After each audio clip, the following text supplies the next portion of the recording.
We should be good to go. Hopefully I could just load it up. Hello, people are already coming in the chat here. Load? Can I I just... think it matters. I think you just start and you just pick one of the thingies.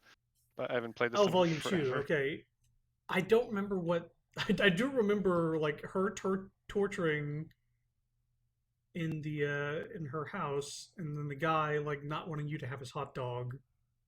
Yeah, something I don't even remember. Yeah, it's been. I can't remember their names. If they're important, they'll come back at some point. But there is Yeah, like I think I stopped on like volume 6 or 7. There's yeah, it so seems to be many. like new characters for each volume. So I guess volume 2.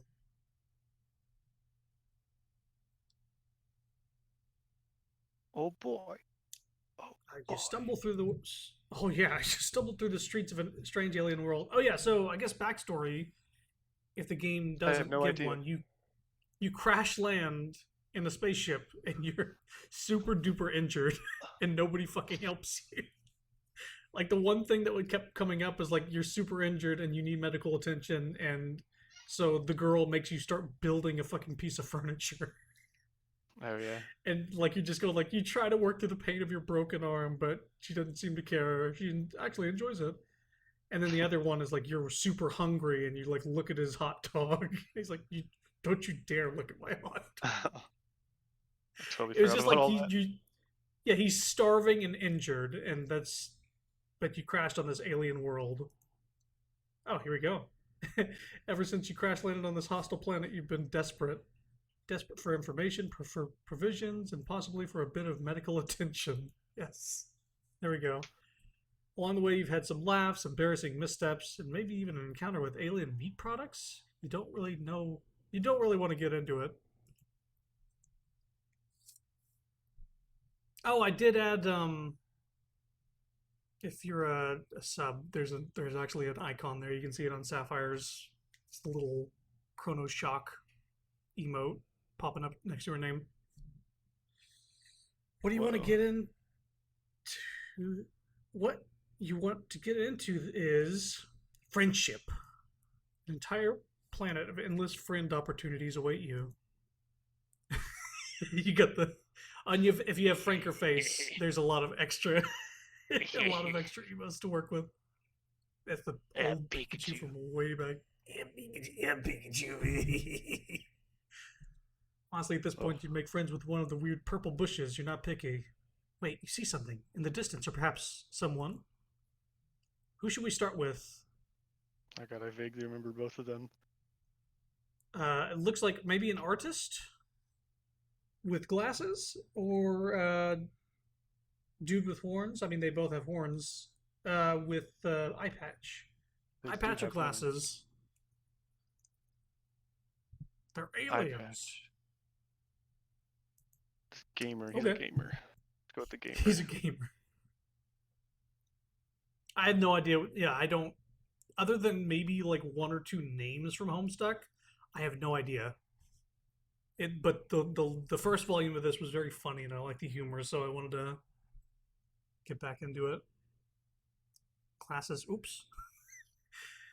Yes, a potential new friend approaches, and they almost look as messed up as you are. We'll play both of them. It's fine. Whoa, the fuck, man.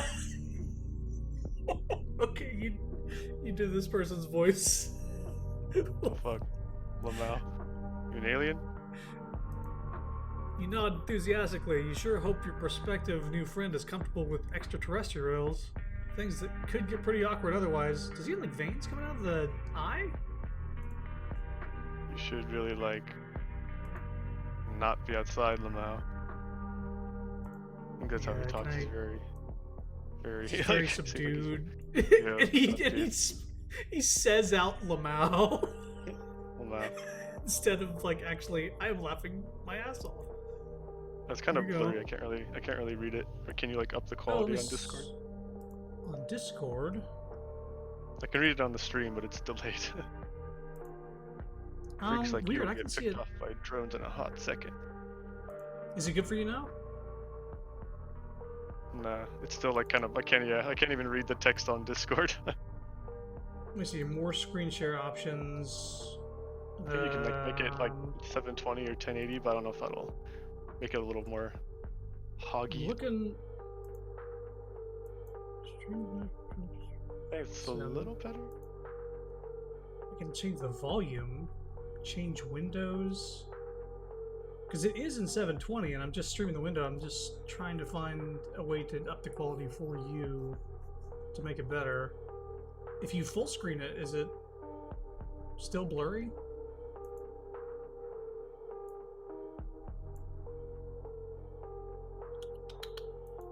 So go to user settings. Yeah, the background art is good. Is it still blurry for you on your end?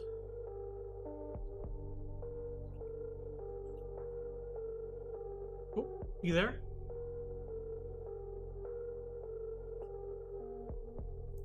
Try leaving the call and joining back.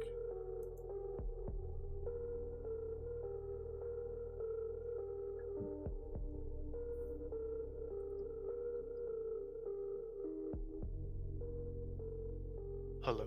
Yeah, sorry, hello. I can hear you now. Yeah. We're trying to work this stuff out. Yeah, my Maybe it's your internet just died for it went out for a second because I was like hello. Then I just have to plug it in because internet's stupid. Okay. Maybe that's why it was blurry also. Yeah, maybe. Because I don't have options, but I'm streaming a window that is 720. So okay, we can try sharing it again. Yeah. Okay. See if now that's it's okay. still okay. Back to the show. Yeah, go ahead and read what he said. Freaks like you get picked off by drones in a hot second. Drones? No offense, Lamau. Oh, you meant the free part. You don't like the sound of being picked off by drones. That would really inhibit your companionship plans. It's alright, Cyan. You don't have to watch while you're at work. You have to watch. Hastily explained to this. You have to watch you all day, every day. Hastily explained to this strange one-eyed troll that you crash-landed on this planet and are in desperate search of friendship. Your plight seems to move them. Well, shit. If you really don't have anywhere to be... Fuck, I can't read that. It's blurry again. Yo, what the fuck? I'm squinting. No. I can't... this is lovely. Let me wait for the stream to catch up. I promised myself I wouldn't do anything coal risky. Wait, oh, there we go. Now it came back. I promised myself I wouldn't do anything coal risky. That's what I said. What the hell? Come with me. Name's Sirava. BT dubs. I'm sure they said BTW. BT dubs. Follow Sirava down a twisting stretch of road. Wow, this is going great already. You bet you'll have a new friend in no time. Alright, here's my hive. You can hide out here for now. It's got a bong over there. Got a lot of followers who are pretty into aliens. Oh, is he a streamer? They might get a kick out of this, Lamau. It's kind of still blurry, but I'm making it out. Internet sucks. What if it's your internet? Actually, you know what? Maybe I should just stop watching the stream. Maybe that'll help. Yeah, if you don't have both of them running at the same time. Yeah. Internet's stupid. You look around Sarava's hive in awe. They sure seem to have a batshit crazy taste in home decor.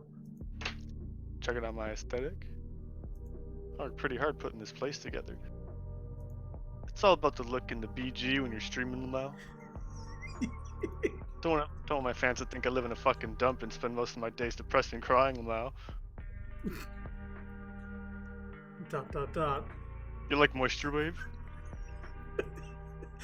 What the fuck is Moisture Wave? Oh yeah, I love it. I'm gonna be honest. Seriously?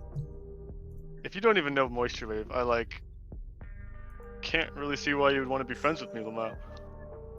Because TBH, I don't even know how to explain it to you. You just have to get it. Sarava considers you for a long moment. Actually, yeah. This isn't gonna work out. Get out of my hive. I've already gamed over. Thrown out. So yeah, Oh, you're dead. Oh my god, I have to skip back there. I have to save before every decision. That's what that basically boils down to. Get the fuck out. I think I can skip. There we go. At least it's fast. Um. Oh yeah, I love it. You have no idea what the hell a moisture wave is, but you don't want to offend your new friend. You tell them you love it. I'm assuming it's music. Word. Hold on. Let me fix this real quick. Give me a sec. Oh shit. I can't do anything. I'm getting commitment issues. Oh, there's the save icon. I'm actually streaming some chill beats as we speak. Trying to take the chat out. That poster on the left there is kind of like a vapor wave. So moisture wave is a joke about vapor wave. Okay, why isn't it letting me do this? Working out the kinks here. Yeah, I'm trying to like pull out the chat so I can see it, but it's like I'm literally getting no pull out chat setting. Oh, like, pop out chat. I don't know if that exists anymore. They might have gotten rid of it. That's a good idea. It's a good idea. Yeah. It's the sarcasm is through the roof. It's a good idea. Oh, well. I wonder if it's only with Google Chrome that's a problem. Yeah, I'm sorry. Oh, well. My sister was having the same issue as well. Okay, I'm like, there are so many options, but there is not a pop-out chat option. Anyways, check it. Yeah. Check it. They gesture towards the strangely bulbous alien computer. On the screen is GrubTube channel, lo-fi, aesthetic, incubated beats. Wow, they sure have a lot of subscribers. You ask them if they drew that very nice anime girl they're using as the splash art. Nah, I just ripped it off some Eastern Alternian movie and recolored it to look like me. Wow. Fucking nailed it, Lamau. You nod vigorously. This is very impressive. Yeah, I'm kind of a big fucking deal online. Built up my own streaming empire. Worked my ass off, Lamau. There's these beats to hell from tragically ill sample loops. It's not all fun and games, though. Boop. Speaking of that. The life of a popular online guy. Can't even imagine the hardships I've gone through. All in the name of lo-fi chill hop aesthetic moisture wave beats. All of these characters are very likable in a shitty way. That shit keeps me up at night. Sarava looks into the middle distance pensively, their one eye filled with poignant emotion. You never knew the life of a streamer could be so vaguely filled with torment. You're moved to cry a single tear. Yeah. You get it. You're really vibing on my emotional frequency, my dude. You know you gotta suffer for popularity. You nod enthusiastically. You don't think you've ever been particularly popular, but you're very good at suffering. This is going great. Sigh. I wish I could say more. Really get all emotionally vulnerable and share my tragic backstory. But ever since the incident, it's been so hard to trust new people now. You feel me? The incident? This is so tantalizing. You just know that if you want to make a new friend, you're going to have to get them to confess their deepest insecurities and embarrassing secrets to you. That is how friendship works. You place a sympathetic hand on Sarava's shoulder. You know what, dude? You really want to be friends? Yes, yes! You can't believe how pain-free and easy this experience has been. What a wonderful new friend you're about to make. You can practically feel the future bro embraces you two will surely share. They feel good. They feel right. Haha, you sure are eager. But like, if we're gonna be friends, we have got to work on your look. Your aesthetic is basically hot garbage RN right now, Lumo. My followers can't see me hanging out with a fucking rando like this. I'm sure you understand. You aren't quite sure you follow. What's wrong with your look? You've always thought you had a simplistic charm, a face that could put on a logo. You're not sure if you're ready to change up the tried and true classics for this newfangled teen. But you aren't so thirsty for Sarava's sweet friendship nectar. You need to taste it. You have to taste it. With a friend like him, you could really go places. You could be someone. You could finally be down with the hip youth of today. You tell Sarava you're willing to try anything to get into the esteemed ranks of their friend list. Well, damn. Hold up, I've got an idea, Lamau. Follow me. Also, is that I mean I should have noticed this earlier, but his desktop is the lo-fi chill beats to listen to, but Yeah. it's the anime girl but replaced with him. That's what he was talking about earlier. Yeah. Sarava leads you up the winding stairs to their hive. Lining the walls are pictures of Sarava in strange poses in several different locations. They are surrounded by a few trolls you don't recognize. In similarly silly fashions, fellow members of the Moisture Wave community? Sigh. I really gotta take that shit down. They're all dead to me, Lamau. Let's just move on. Shit, hold on. Again. Yeah, move past the thing I clicked on. You want to ask if they mean that literally or not? You never know with trolls, but you keep your mouth shut. Best not to offend your new friend. Okay. Let's just move on. Never Never speak forget this this again. Sure. Sarava leads you into a fairly large loft bedroom. This room is a bit less ostentatious than the streaming area downstairs. Well, here we are, Lamau. Welcome to my respite block. We're gonna get you hooked up, Lamau. Give me some If you're gonna be duds. my new friend, you're gonna look the part. For streams and stuff, you know. I'll have to make you a Chitter account too. It's good for my Okay. image to have friends, Lamau. The pickings have been pretty slim ever since The incident? the incident. There we go. On that ominous note, Sarava presses a button on the wall and a large door opens to reveal an expansive walk-in closet filled with colorful accessories and clothes. It looks like a regular batshit neon shirt apocalypse. Well, have at it. Unless you want me to help you pick out a look, Lamau. I just gonna save. I'll pick out my own look. You let Sarava know that you are perfectly comfortable picking out your own look. You think you can figure out this fashion business easily enough. What could possibly go wrong? This is child's play. Yeah, man. Fashion is just all about, like, what you're feeling. And also what's trending, but, you know. We're the ones that start the trends. Like, he doesn't have punctuation anywhere. Capitalization or punctuation. That's his mode of talking, so... Yeah. You strike me as a real influencer, Lamau. Oh my god. Go for it, my dude. You enter the closet tentatively. As soon as Sarava is out of sight, your stupid ego deflates like a farting balloon. You don't know the first thing about the hip youth alien fashion of today. This is going to be an absolute shit show, you reckon? You're fully prepared to make an utter fool of yourself. Well, might as well get started. You pick a few accessories off of the shelves at random. Bright pink hat? Sure. You tilt it jauntily to the side. Pretty sure that's cool. Sunglasses, definitely. That's a no-brainer. No cool guy would be caught dead without a sweet pair of shades. Select the most ostentatious pair available. You think you're getting the hang of this moisture wave aesthetic. You just have to look like the biggest tool possible. Several accessories later. Oh yeah, Oh, I'm wearing a mesh shirt and suspenders underneath that. Wow, radical neato. oh. My. Fuck. This shit is transcendent. Wow. You got me speechless. Just. Damn. Look at you. It's like you're a whole new guy.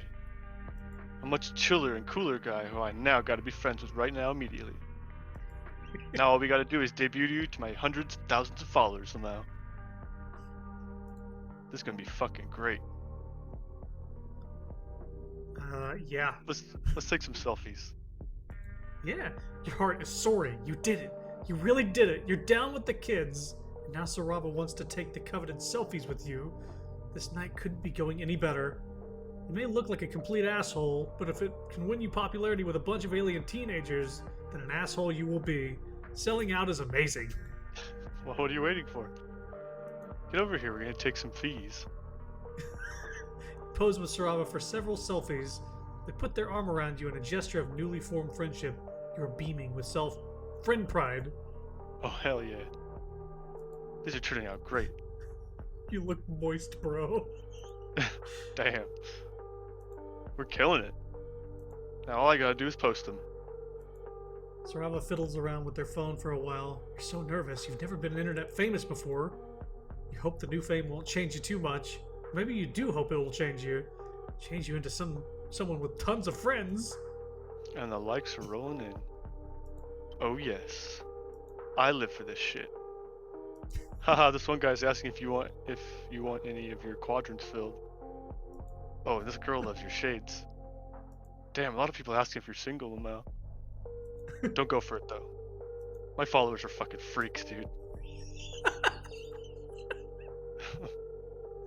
You aren't quite sure what filling a quadrant is. Sounds like some kind of fucked up alien ritual. But if it's anything like friendship, you are all for it. Welcome to my twisted internet fame, Lamau. Let's chill out and listen to some beats. You vape?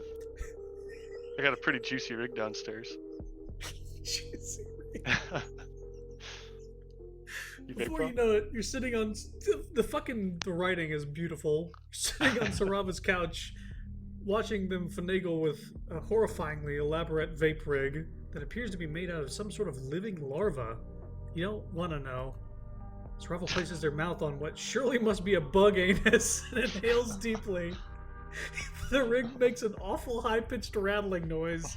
You think you're going to vomit. Oh man, that's the good stuff. Jesus Christ. Here you go, dude.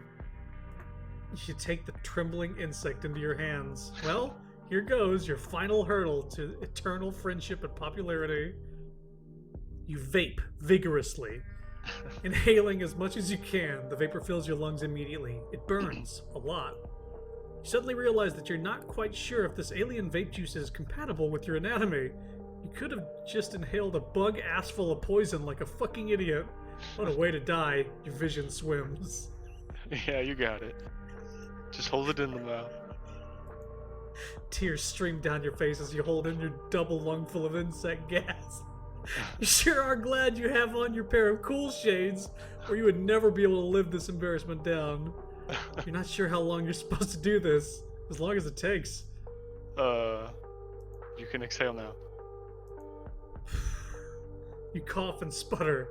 Green vapor spewing from your mouth straight into Sarava's face. You did it. You lived. Oh man, that was sick. Your head feels light and woozy. Oh my god. I'm starting to see vaporwave statues. And you giggle. Haha, yeah. The two of you kick back and relax on the couch and you stare up at the ceiling. Whoa, where did that huge wasp nest get there? Haha, crazy, man. Sarava's music suddenly sounds a lot more interesting. Dude, today's been way chiller than I ever expected, Lamau. You are officially my best friend for life. Just promise me you'll never betray me, Lamau. Oh, yeah, as long as that horse doesn't get involved. We promise. This is incredible. Loved your new friend. You watch as they effortlessly take another huge rip from their vape rig. I've been burned in the past, Lamau. It's not easy being popular online. Especially as a low blood. I used to be such a fucking big shot. Got into sassy fights with high bloods on Chitter. Always had some shit to say, Lamau. This shit got out of control. I'm a psionic, so bitches started reporting me as way more powerful than I really am, Lamau. Is there psychic? Trying to get me all enslaved and shit, so I couldn't keep up with my streams. It's all jealousy, you know? My stupid ass friends all turned on me so they wouldn't be targeted next, Lamau. So I took matters into my own hands. I don't think you know what Lamau means. You sound angry when you say it. Lamau. Gouged out my fucking eye. Okay. It was sick as fuck. Can't use me as a battery, bitch. Still got a big following, but I don't really talk online anymore, Lamau. Better to stay under the radar, not piss people off. Just be chill. And if I don't get close to my followers, they can't try to use me. Of course, that just means I no longer have any goddamn friends, Lamau. Well, until you. You are truly moved. What a special bond you have formed with your new friend. To have them open up to you about their darkest secrets. This is the most significant and transcendent moment you've ever experienced. The two of you share a beautiful and tender bro embrace, the likes of which will never be replicated in this known universe again, for all time. Forever. Probably. You don't really know, you're high as fuck right now. High time. Good. Little stick hands are like wrapped around him. So that's A ending. So let's try to pick the other thing. I'll let Sarava help me out with the look. You admit you have no idea how to dress yourself. You could really use some expert advice from a team. Oh shit. Cue the makeover sequence, bitch. I'm gonna make you look aesthetic as fuck, Lamau. You stand in the center of Sarava's closet for a good hour as they go back and forth between various fashion items. Man, this troll is really indecisive. You think you're gonna go blind from all the neon in here. Okay. I'm done, Lamau. That was surprisingly hard. You have a hard-to-dress body, Lamau. Just in general, you're kind of fucked up looking to PBH. It's chill, though. Because now you look fly as hell. You look at yourself in the mirror. It's just their outfit. It's just the same shirt and the same strap. Wow, radical neato. Iconic. Now he's got to get you set up on social medias, my dude. Oh, screen on black. Let me move my mouse. There we go. But first, selfie time, Lamau. You take a variety of cool selfies with Sarava. Wow, this is really going well. Alright, I'll just post these and promo you. You'll be internet famous in no time. Then we can finally be friends, Lamau. That's what it's all about, baby. That's what you've been working towards this entire time. Sarava's friendship is so close you can smell it. It smells pretty dank. Seems like people are really into you. Check it out. It's true, the likes and comments and subscriptions are just rolling in. Huh. At this rate, you'll be more popular than me. You assure Sarava that this will definitely never happen. All you truly desire is friendship, not fans. That's what they all say. All my so-called friends. They were only in it because I was popular. No one ever gave a shit about me as a person, Lamau. Boy. I'm just a funny meme to them. Just a guy they can copy. You know high bloods are always stealing my work. My look. Uh-oh. My music. I'm the real influencer, but there's violent bloods out there taking my shit, getting twice the followers and tons of money. And I'm stuck here in this shitty hive with no friends because they all turned on me. But it's cool. It's chill. I'm totally chill with it, Lamau. Something shifts in Sarava's expression as they get a good look at you. You tense up. Your new friend sure is acting weird. Ding! Sarava checks their notifications on their phone. What the hell did you do? Huh? What? You didn't do anything. You think you could just steal my look and get away with it? All my followers think you're the new big thing because you look like me. They want to know what the hell's going on. When's your new friend stream? What's their sign? Are you kidding me? You haven't even done anything. You're just like all the rest. No, you don't want it to be like all the rest. You just want to be friends. It's too late for that now. You've made me look like a fucking idiot. Now there's only one thing to do. I really didn't want it to come to this, but you've left me with no choice. I'm writing a call-out post! No! Sarava types furiously on the device. You can't stand to look. This is the worst possible thing that could have happened. Now, no one will be your friend ever again. You'll be forced to live out on the outskirts of society, a pariah. You can't even begin to imagine the things that Sarava must be writing about you. You must have fucked up so many things in your life to lead you to this point. There's only one thing to do. You stagger downstairs past all the portraits of Sarava's ex-friends. You wonder if they met the same horrible fate as you. Your grinning faces taunt you with slivers of friendship that could never be. Getting fucking canceled right now. You burst out of the front door of Sarava's hive and make your way onto a conveniently placed stump. You sit on it in complete despair. There's no point in living anymore. With trembling hands, you reach inside. Oh no. Oh my god! What the fuck? Well, was there any other endings? Is that his whole story? I think that's it, yeah. There's Okay, just those two that's choices and pretty- you went through them both. Okay. Well, man, that could just be yourself. Or be what you think yourself might be. Alright. I think you can skip this part until you can choose, because it's the same thing. There you go. All You right. can choose. Yeah, okay, we're That going one. with glasses. Here we go. I just joined. Don't worry, it's fine. We're gonna make friends here. It's okay. This is all about making friends. Yeah. Lo, what light through yonder weirdly organic architecture breaks? A small figure approaches. Oh. Oh my gosh. You are so... So far, you've swallowed quite a few insults in regards to your looks and intelligence level. Not really the type to let shallow opinions of others get you down, but it's been kind of a rough day. You brace yourself. cute! Oh. Oh. She gives you a sweet, sincere smile. I've never seen anything like you. It's giving me all sorts of new ideas. Boy, do you hope some of those ideas are about friendship? Now that you've got a taste of it, you're hungry for more. Hang on.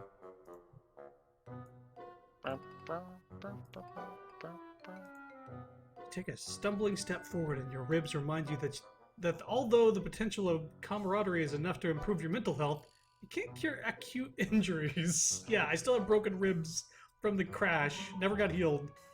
Oh. You don't look so good.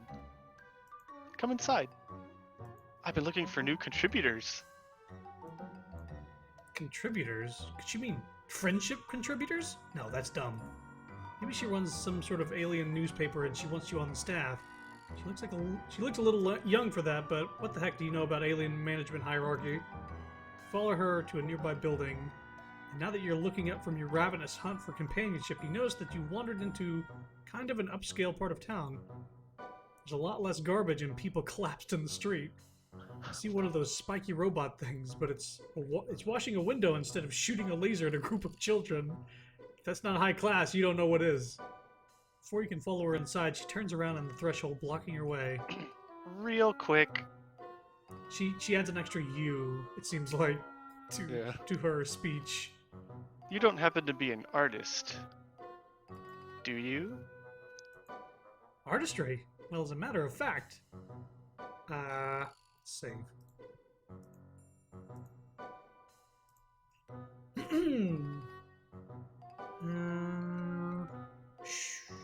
I'll say no. Oh, good. Friendships between artists can be so fraught. Much better to just keep things between artists and art appreciators. That way no one can get jealous. I know how that is. After our just recent experience.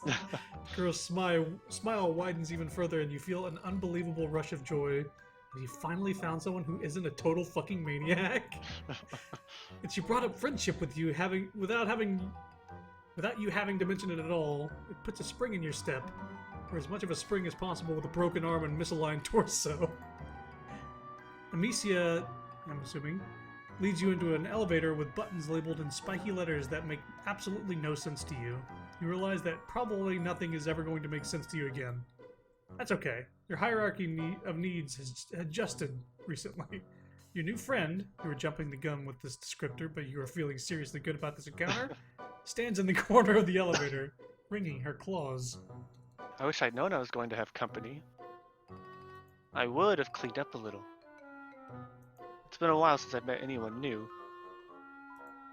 You assure her that whatever disaster her house is, it can't be any worse than some other places you've seen here. Although you kind of get what you mean. She's wearing an artist's smock that's covered in splashes of paint. Actually, it doesn't really look like paint, but it couldn't be anything else, could it? It's every color of the rainbow. The elevator door slides open and you step into a space that you are relieved to find is totally recognizable. The table overflows with messy palettes and brushes, cloudy jars of water and sponges. Several easels stand beside the windows to catch the light of the two moons, and a number of canvases lean against the wall, turned so you can't see what's on them. First things first. Amicia brings you over to a wall screen that looks way more high-tech than anything you have on your now defunct spaceship. Tapping away at a series of unreadable symbols, she then indicates you spring off your sling. She indicates that you should take off your sling. Here. Go ahead and stick it in there. Sorry, is that thunder outside? Stick my arm? She seems to want you to put your injured arm into a large hole in the wall, which you do, because you are sure your new friend has the best interest at heart. The hole shrinks down like a blood pressure cuff, sending bolts of agony through you. You want to yank your arm back out, but you don't. Even if it's broken, you still like having it attached to you. Instead, you shout a lot and thrash your other limbs around. Calm down, you big wriggler. It's like you've never seen a medicalizer before. If you don't stop moving, it won't work. Tears spill down your cheeks, but you force yourself still. You'll bear the pain. You'll do it for your friend. She's looking at you so hopefully. She's so delicate and pretty, almost angelic. You look at her face and tell yourself it's all going to be okay. Finally, the hole releases you and you pull your arm back out to find it completely healed. You can move your fingers. It doesn't even hurt anymore. Hey, things are looking up. See, I told you. This is great. You're overwhelmed with the urge to celebrate. Gonna save again. But before that, I'm gonna load up that other one and see what happens if I say yes. Am I an artist? Yeah. Oh. I see how it is. Well, you aren't going to snake rodent any trade secrets out of me. Goodbye. You're completely blue. Flips you off. Alright, I had to get that out of the way now. Okay, so now there's this one. Get excited and dance your new friend around the room. I'll get excited. You try to resist the urge to celebrate. You fail to resist the urge. You take Amicia by her tiny hands and twirl her around the studio. Or you try to. You forgot about your busted ribs. You sure are doing that a lot. You let go of Amicia and go careening into one of the tables. Thankfully, not the one covered in art supplies. You hit the corner and go down on your already incredibly sore ass. This is what you get for acting like a huge fucking tool in front of your new friend. Are you okay? Was that some sort of ritualistic rite of healing I've never heard of before? You shrug against the floor. Amicia leans down and picks you up in a bridal carry. Despite the fact that she's about half your size, it makes your ribs hurt. But what doesn't nowadays?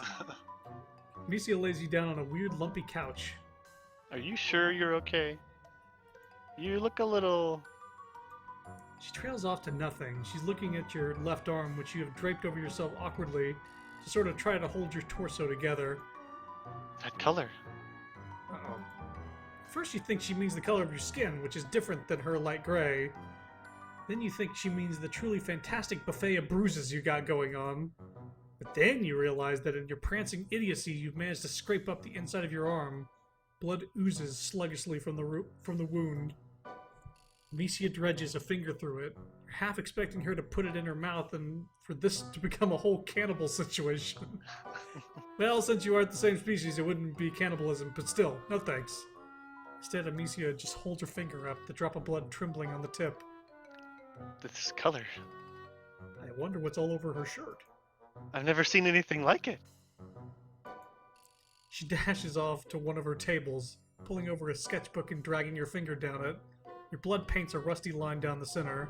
She lets out a little squeak of excitement. This is... amazing! What? Red? Not red! There's a million dirty little rusties swarming all over this city. I'm drowning in red. This is... crimson. It's incredible. Hmm. You must be some sort of mutant. You're really lucky I found you instead of one of the drones. Lucky? You? Ha! Ha ha! Yes, very lucky. The luckiest. Though your arm is healed and you're out of whatever doubtlessly weird weather happens on this planet, maybe Amicia is right. Maybe you are lucky. Close your eyes and try to breathe. Zen yourself out. Really center yourself in your own body and all that garbage. Oh! Then you open your eyes and wow, you sure aren't centered anymore! In fact, you roll completely to the left as you try to get away from Amicia, who is back and standing over you with a gigantic axe. Watch out! Amicia grabs you, drags you back up the couch, and plants her head on your solar plexus, effectively pinning you down. You'll hurt yourself if you keep flopping around like a beached blubber beast. You want to be friends, don't you? You want to help me with my artistic aspirations, right? You get the feeling that she might be trying to manipulate you. Just the tiniest little suspicion. It's possible Amicia has recognized your intense craving for companionship and is trying to exploit it. You don't like being suspicious of a new friend, but that is a pretty big axe. I don't know what's got you so worried. I just want to show you my axe. Oh, of course, makes sense. It is a really nice axe. You hold out your hand for it, but of course it is too heavy for you and your hands are really are all sweaty and you fumble it. Fumble the really sharp weapon. Amicia tries to catch it before it's too late, and somehow in all the wriggly struggle, you end up getting cut. Like, very cut. Across both of your wrists. In fact, you don't think she could have aimed even better if she'd been trying. Oh. Oh dear. Hard agree. Don't struggle. You'll only hurt yourself more, silly. You don't want that, do you? No, you definitely don't want that. Not after what a Butterfingers you've proven to be. Amicia gets up to put the axe down and you kind of lose track of her for a little while. You're bleeding all over her couch and everything around you starts to go shiny and unreal. She comes back with a couple little jars that she uses to catch your blood. That's a good idea. You sure are making a mess. Wonder if they're specifically blood jars? They look like jam jars. Alien Jam. Space Jam. God, you love that movie. It's been so long since you've seen it. Definitely the best PG movie about basketball. Way better than the one with the dog and the clown. Fucking Air Bud? Do they even have basketball here? You ask Amicia. She just shushes you and brushes your hair back off your forehead. She keeps smiling and saying comforting things. God, she's such a good friend.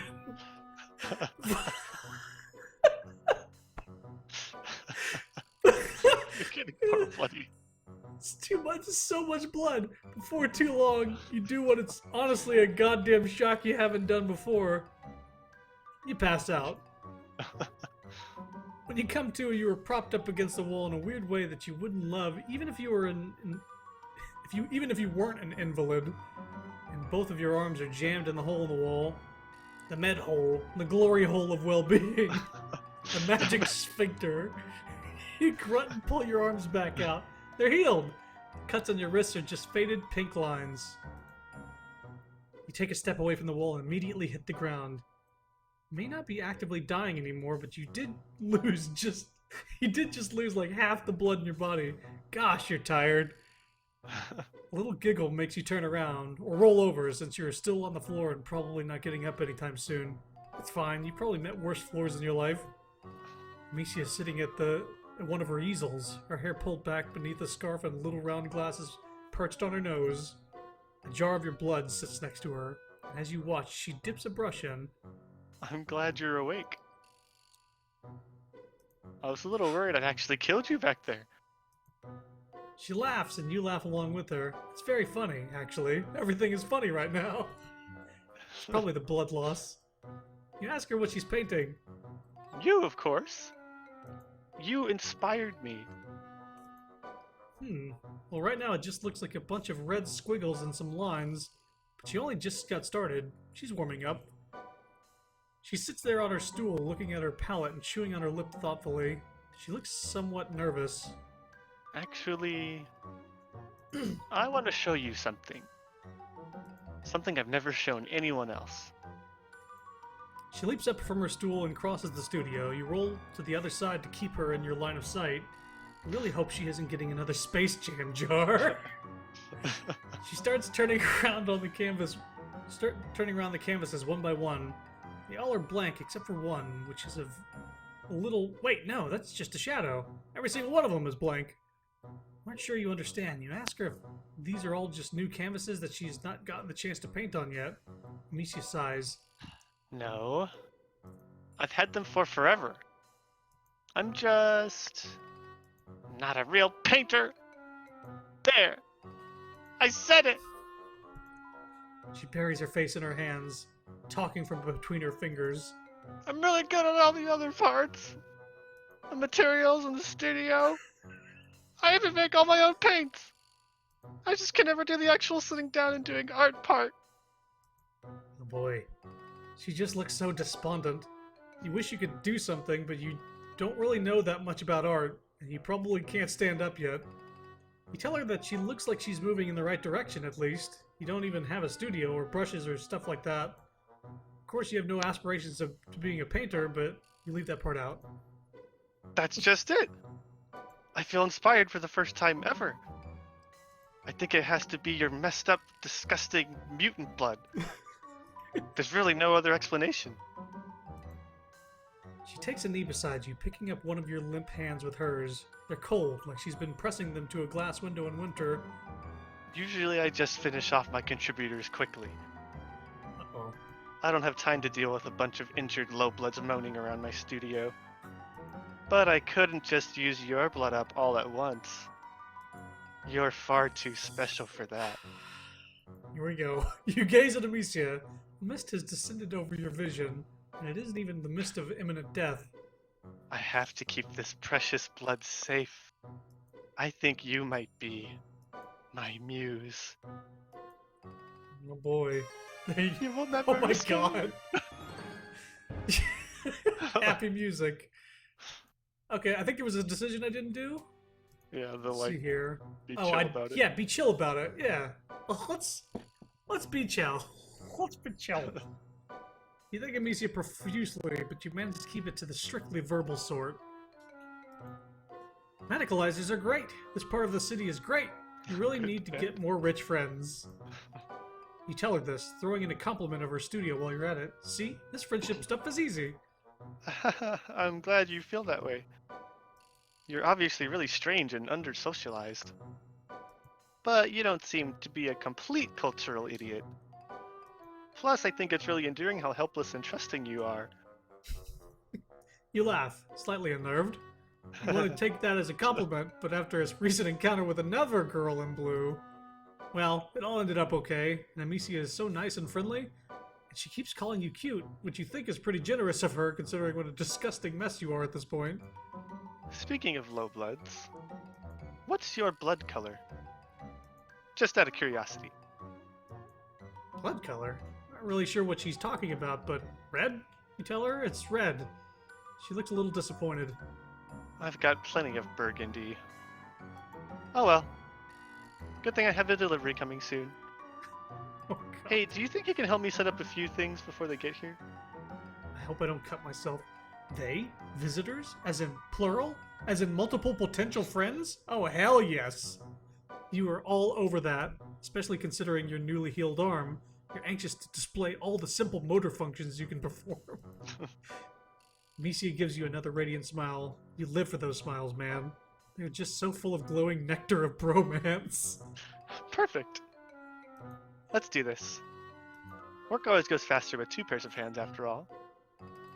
Yes, absolutely it does. And even if by that she seems to mean her hands are pointing while she tells you where to put things, you're totally fine with that. Your ribs are still kind of killing you, but you swallow down the pain. You're getting pretty good at that. Too bad you can't stick your whole torso into that magical science fiction hole in the wall. Well, maybe you could, but not right now. Right now you've got a friend to help. Amicia instructs you to clear all the furniture to the edges of the room and lay down a big purple tarp. Apparently tarps aren't blue on this planet. Amicia answers her phone and then buzzes open the apartment door. She runs over to the elevator with a squeal of delight. They're here! Sorry, I'm getting so giggly about this. It's just been a while since I've had any new paints. Wait, paints? That's what's coming? Now that you think about it, there is something pretty crucial missing from this whole artist aesthetic she's got going here. There aren't any paints. No tubes dribbling color or pots with their tops left partially unscrewed. There aren't even any pencils. The elevator opens up and two trolls come in. They have pretty similar shaped horns and are almost the exact same height. Brothers? Do trolls have brothers? From their uniforms and the douchey, swaggering way they walk, you get the idea that they're some sort of law enforcement. That and the third troll in handcuffs they're dragging between them. Oh. Thank you, guys. You always bring me the best materials. They don't say anything. They just bring the third troll to the center of the tarp and force them into a kneeling position. Then they bow to Amicia and then they leave the room, and they leave the way they came. Oh boy, this doesn't look great. Even before Amicia runs out of the room and comes back with an axe, the size of her whole body, you are not loving this. The troll on the tarp trembles and bites back a sob, but they don't say anything or try to run. She is going to do what it looks like. Is she? You can't bring yourself to believe that this cute little alien girl is going to straight up axe murder a dude in front of you, presumably to finger paint with their blood. You stammer something to this effect. Amicia laughs. Well, I don't use my fingers. I'm not a fucking animal. She considers you for a few moments, tapping a claw against her mouth. I know. You can help me. I only ever let one other person help with my work. Oh boy. And she's out of town right now. But you and I have a connection. You feel it too, right? You do. God, you do. You've been feeling it so much lately for everyone you meet. You thought you had maybe come across someone who would readily accept your platonic longings without putting you through the ringer first. You do want to help me, don't you? You do. You want that more than anything. Amicia looks at you solemnly. Why don't you do the honors? She holds out her axe. I wouldn't offer this to just anyone. But I can tell how special you are. You're trembling. The troll on the tarp is also trembling, but unlike you, they seem to have accepted their fate. Slowly, inevitably, you hold out your hand for the axe. Amicia gives it to you with a smile. God damn it, you forgot about your broken ribs. And that you're that you're a human who can't just pick up a gigantic fucking axes with one hand. You drop it and it bounces away from you, like, way more than you think an axe should probably bounce. You look up at Amicia from where you are doubled over with pain and shame. She laughs and scampers over to retrieve the axe, again swinging it up without any signs of strain. She doesn't even have any visible muscles. What is this girl made out of? How silly of me. You seem so culturally advanced that for a second I forgot about your natural inferiority. Here. I'll give you a second chance. You nod. Yes, please. A second chance that does not include committing gruesome murder. Usually I just use chains. But I've got a better idea. Oh god, you get what she wants you to do. You hesitate and Amicia's smile gets even sweeter. Sweet like poison. Oh? You don't want to help me? The tarp crinkles underneath you as you kneel. You grasp the troll's shoulders and mumble an apology. They continue to say nothing. Amicia is sharpening her axe, which already looks pretty damn sharp. Hold on tight. You try. You really do. The problem is you try to hold on tight, but at the same time you try to drag the troll out of the way. Some buried instinct to try to preserve life rising up inside you. You're weak and injured, though, so all you end up doing is just flopping both of you a little to the side. Instead of coming down on the neck in a clean slice, Amicia's axe glances off the troll's collarbone, mortally wounding them instead of killing them outright. And now you know why they have not been begging for their life. They don't have a tongue, so they can't beg. But they sure can yell and thrash and bleed olive green alien blood all over you and the tarp. God, there's so much blood. It's just spurting out everywhere. Jesus Christ, you're such an idiot. Why couldn't you just commit? Now you're covered in dying alien, and so is everything else. Amicia, the work table, and most direly, the canvases leaning against the wall. Amicia takes one look at them and lets out a wail of rage. I can't believe this! I let you into my hive! Into my life! I was planning to let you into my pusher! I thought you were a refined sophisticate! But now I see you're just a Philistine! She gives you a shove toward the elevator. Your ribs are screaming, and so is the bleeding troll. You try to babble an explanation. Forget it! I don't want to hear your excuses. Chathut was right. If you want someone killed right, you have to kill them yourselves. You ride the elevator back down, kneeling in a pool of blood and failure.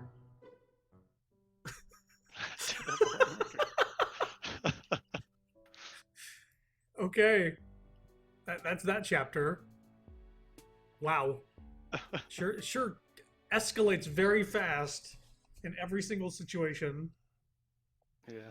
Okay, so Actually, I remember these ones, actually. Volume 3 of Ladies Grey and Lucy White.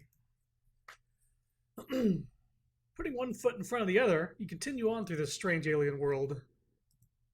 Just when you think stuff is beginning to make sense, it all slips through your fingers and becomes even stranger and more alien. There does, however, seem to be one thing that remains constant through all planets and walks of life. That thing is friendship. You are on the prowl for more. It would have perhaps been wise to stay with one of the wonderful new friends until you were fully healed, but as Martha Stewart said, visitors like fish begin to smell after 3 days. You're almost positive Martha Stewart said that. Nevertheless, you soldier on in your endless quiet quest for companionship. Where will your travels take you next? Alright, so we doing cowboy or skirt? Skyla, Korika, Bronya, or Sama? Skyla or Bronya? I don't know. Whichever. I'll go with the first one that whoever says when it catches up to them. Sure, let's see. Bye, feel better soon. Sleep well. Bye-bye, chill goblin brother. Thinking.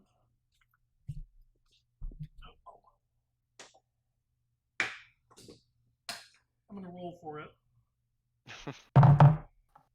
Whoa. It's a big one. It's a heavy metal one. Evens. Shit. Everybody pick Skyla. Well, just like in real life, your choices didn't matter.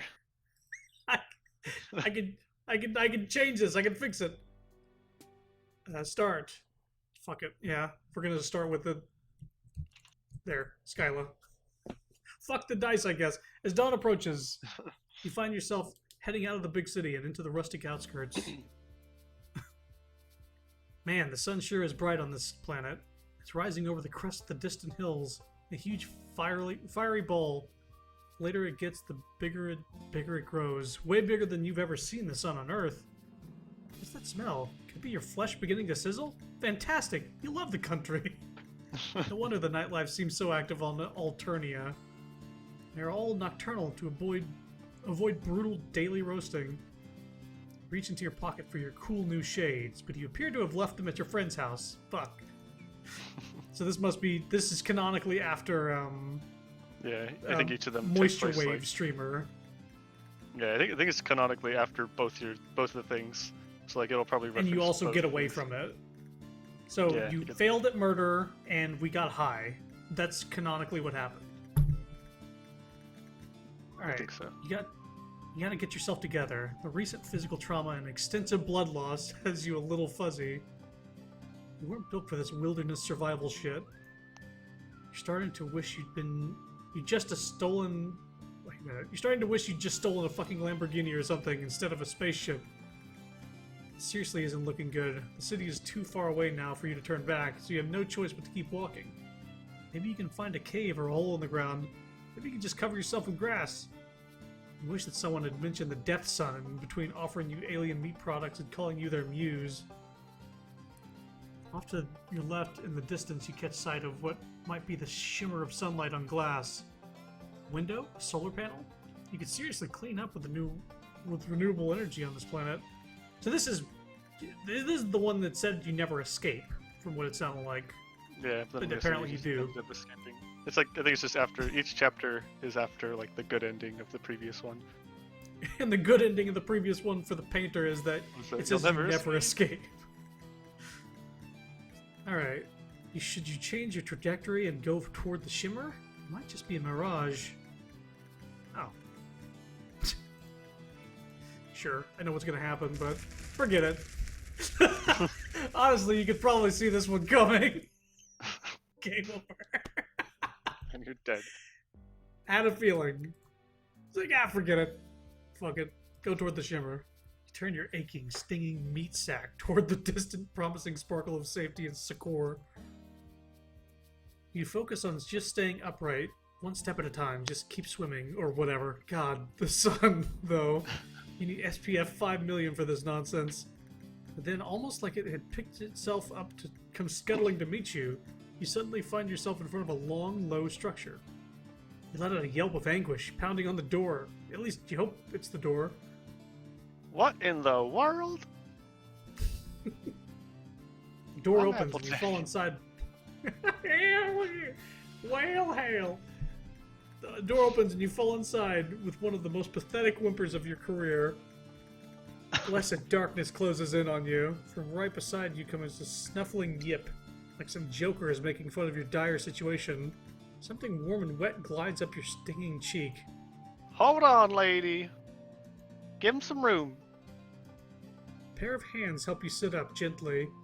Your eyes haven't adjusted enough to make out more than a couple shapes, one upright and one lower to the ground. What were you doing out there? She is extra wise. Can you stand? Strong arms pull you to your feet. You wonder if everyone on this planet is strong or if you are just extremely flimsy. They guide you to a chair at the end of a long table. Stutteringly, you begin to explain yourself, that you are injured. You're an injured, exhausted traveler who is ravenous for pals. Well, bless your heart. But hold on, Tick. Dinner's about to burn. Gonna do this horrible accent the whole time. This horrible accent the whole time. Now that your rescuer mentions it, you do smell something. It smells amazing. Funny you should just blunder in here like that. I was just saying, wasn't I, lady? It's been so long since we had any sort of guests who weren't Imperial drones or out to rob us. You rub at your watering, slowly clearing eyes. When you look back up, your rescuer finally comes into focus. She's tall. Taller than anyone else you've met here, you think. Also maybe a little older? Not that you're an expert in troll physiology. She just has an air of knowledgeable competence. She's wearing a fringed jacket and holding up a plate. There you go. Your oculars feeling any better? By the by, my name's Skyla. Pleasure to meet you. And this here's Lady. What the fuck? Forgot about that. She looks down, and at first you think she means the table, but then you look under the table at the giant monster dog looking up at you. You jolt so hard you almost fly backward out of your goddamn chair. Whoa there! No need for theatrics. It looks like a little... it looks a little like one of those lassie dogs with the pointed noses, except enormous and pure white. It barks practically shake the whole house. Hey there, lady. No need to be rude. They've clearly had one hell of a time and they don't look dangerous. Just really peculiar. Besides, if they try anything, you and me can take them. Skylar puts her hands on her hips, staring you down with thunderous yellow eyes. Right? No funny business here. You swallow and nod, trying to look unthreatening and obliging, ready for anything, for instance, friendship. You are so ready for that. Skylar sets down the plate she's holding. Here, have a grub cake. There's plenty. It sounds gross as hell, but what's sitting on the plate looks and smells exactly like a normal pancake. Golden brown and crispy at the edges. There's boiled tree blood too, if you like. Also churned dairy product. Tree blood. It's syrup. Maybe it's sap. They're just calling it weird things. She puts down a carafe of syrup. Carafe? And a dish of butter. Man, everything here has really weird names. Skylar pours out a cup of some very familiar smelling liquid. Brown bean juice, you guess. Skylar raises an eyebrow. No. That's just coffee. Yeah. She sits down next to you. You're lucky you were only out on the light at dawn. Nobody wants to be out in direct Alternian sunlight besides Jade Bloods. And no offense, but you certainly aren't any Jade Blood that I've ever seen. At first I thought you were some sort of mutated Lucis, because you just don't have horns. Because you don't have horns and you were grunting and yipping up a storm back there. But you're an alien, right? Don't worry. I won't call the drones. I best get used to being around aliens anyway. Seeing as how I'm going to be seeing a whole mess of y'all come next week. She laughs nervously. You aren't sure what she's talking about. Do you even need to specify that anymore? It's just natural law at this point. Gravity, the conservation of energy. And you don't know what the fuck is going on. Lady, would you mind drawing a bath for our guest? No offense, but you smell like you could use one. You can't argue with that. You offer her a cautious smile. God, she seems so nice and caring. But you've been burned before, and cut, and generally kicked around by fate. It's a tough world out there, but you want to trust Skyla. Lady takes a bucket in her muzzle and runs out into the yard, getting up on her hind legs and batting at the door latch to open it. It's adorable. The sun is high enough now that the whole landscape outside is washed in white. Oh God, the dog! Oh, it's sweet of you to worry. Lucy are fine going outside for a little while in the daylight. Their coats reflect light or something to that effect. I don't really know how it works. I ain't exactly known for my scientific acumen. You tell her that she seems pretty smart from where you're standing.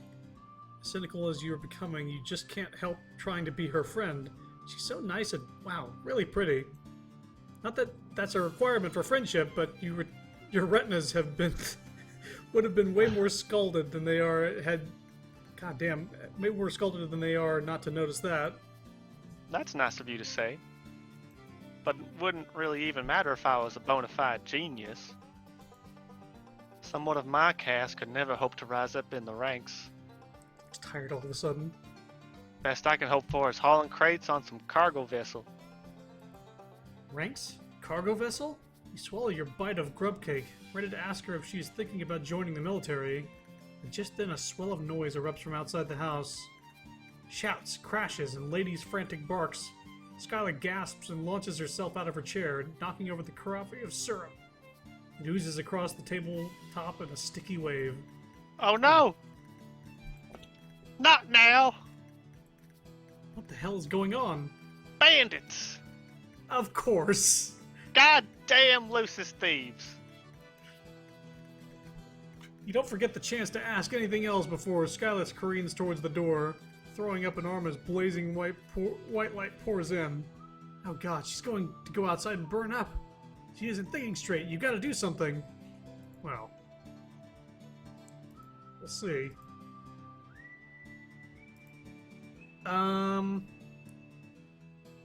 Sure. I'm gonna stop her. Skyla is bigger than you. She has the strength of both desperation and a superior genome, so you don't feel great about your chances. But you have to try. Skyla is too upset to be careful. You have to stop her from hurting herself. You stumbled into her house all gross and pathetic, an alien, and she didn't turn you away. She gave you pancakes, for Christ's sake. Grub cakes, whatever. And it isn't just the sun. From the number of voices, there's gotta be 20 people out there. She doesn't stand a chance.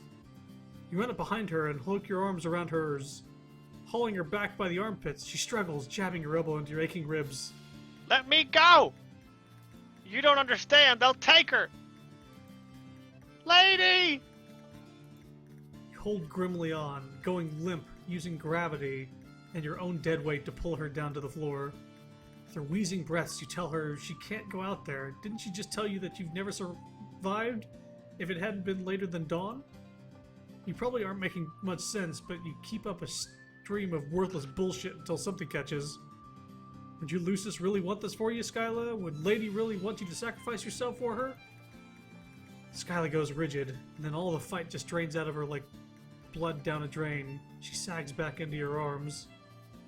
The two of you watch Lady thrashing in a huge black net as several of the figures haul her away. The sun is too bright to see them clearly. They appear to be herding more white creatures out of a paddock and into a collection of vehicles. The herd. She says it so quietly you feel it more than you hear it. You continue to watch as Lady is packed into one of the vehicles and they drive away, kicking up clouds of dust that glimmer in the brutal sun. You can let me go now. I'm not gonna throw myself out into the daylight like a romance novel heroine. You realize just how tight you're holding onto her and loosen your arms, pulling away and sitting up. Skyla's cheeks are wet with tears, but she quickly shakes her hair into her face to hide it. It makes your heart hurt. You want to tell her that everything is going to be okay, but you make it a point not to lie to your friends. You have absolutely no idea how it's going to be. And before you can say anything at all, she gets up and disappears through a door and further into the house. Yeah, that's the only one. You decide to mind your own business. Well, you do try at the door, but it's locked. Best to keep occupied and do what you can for her.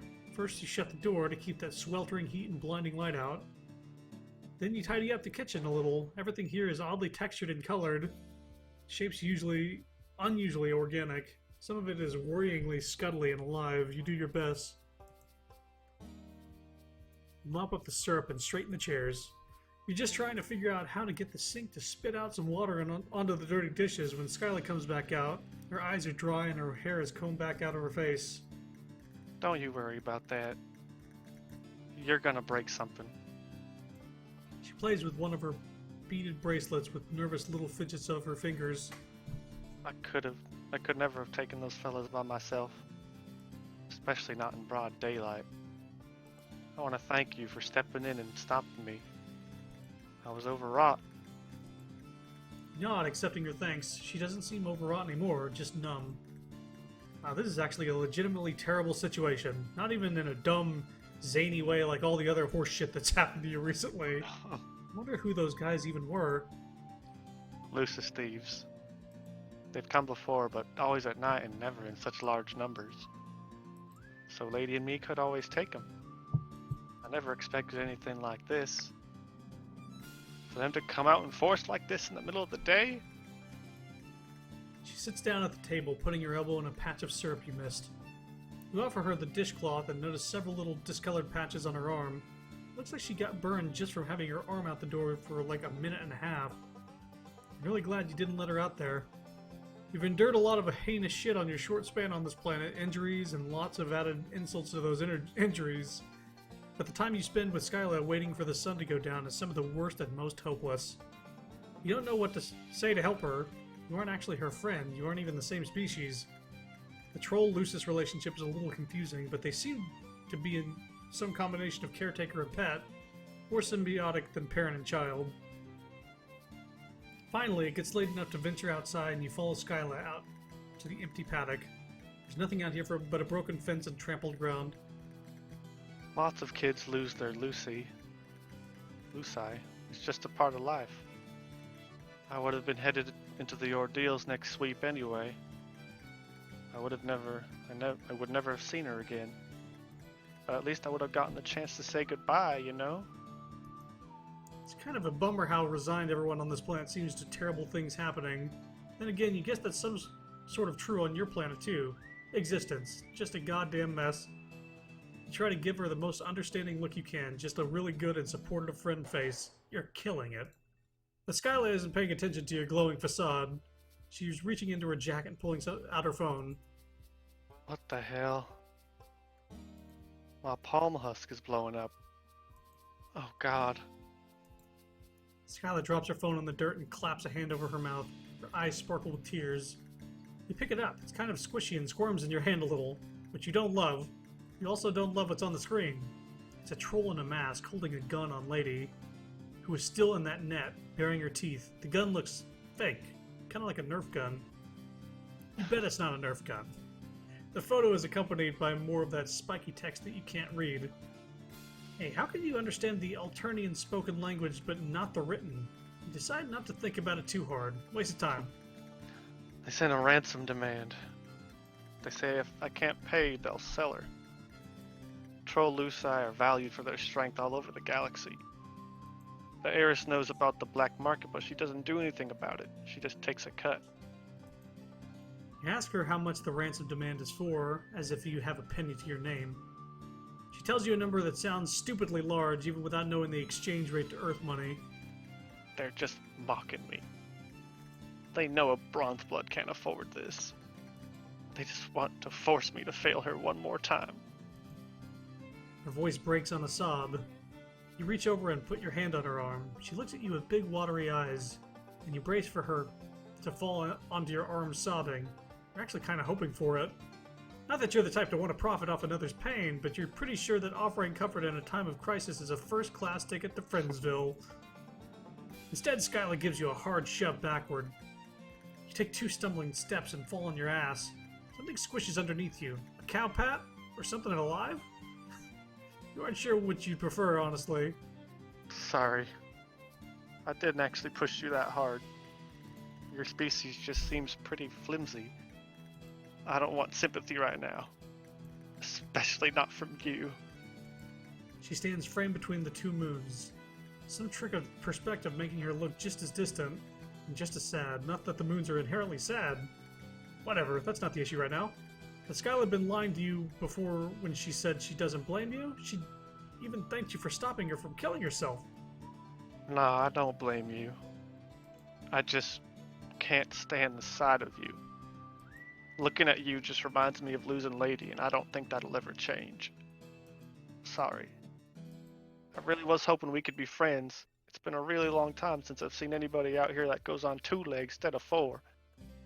But I just don't think it's gonna work out. If you start walking now, you can probably make it to the city before sunrise. Or there's a Jadeblood colony nearby if you want to inflict your personal brand of assistance on them. Bye. Leave with your proverbial tail between your legs. And the last glimpse you'll get of Skyla, she's standing next to the empty paddock, staring at the ground. Sad end. Sad end. Bible thump. Alright, let's load and try to help her save the dog. Yeah. What the hell? You've already experienced the Alternian sun. Sucked a whole lot. Maybe now we'll suck less because of how bad it sucked then. Just a sliding scale of suckage. Skyla plunges out into the daylight in the direction of the commotion, and like a big dumb asshole, you barrel out into the blazing hellscape after her. Surprise! It still sucks. You've had sunburn before, but this is ridiculous. This is a fucking monster of a gas giant pointing and laughing at the tiny speck of humanity you represent, trembling before the void. It's a pure assault on all your senses. The light is almost as bad as the heat, and you put up your arms to block the glare, following the dust Skyla kicks up behind her. You doubt your eyes will actually ever adjust to this fuckery, but you can see a little better than before. There are about a dozen of them, all of them trolls, all wearing dark padded outfits that cover their faces. They look halfway between hazmat suits and SWAT uniforms. All of them have big, fake-looking guns that probably aren't fake. In fact, one of them shoots a laser at your face. You duck, and it leaves a blazing heat trail across your cheek. But as all of you is currently burning, it doesn't really break your stride. Skyla throws herself into the fray, letting out a war cry accompanied by the sound of a fist hitting flesh. It's 12 against 2, which, if you remember your fractions right, is not unlike 6 against 1. It's good math. But these guys had probably not been expecting a frontal assault, and they had definitely not been expecting a Skyla, who was frankly fucking terrifying.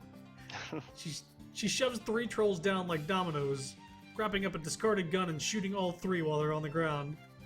Bang, bang, bang.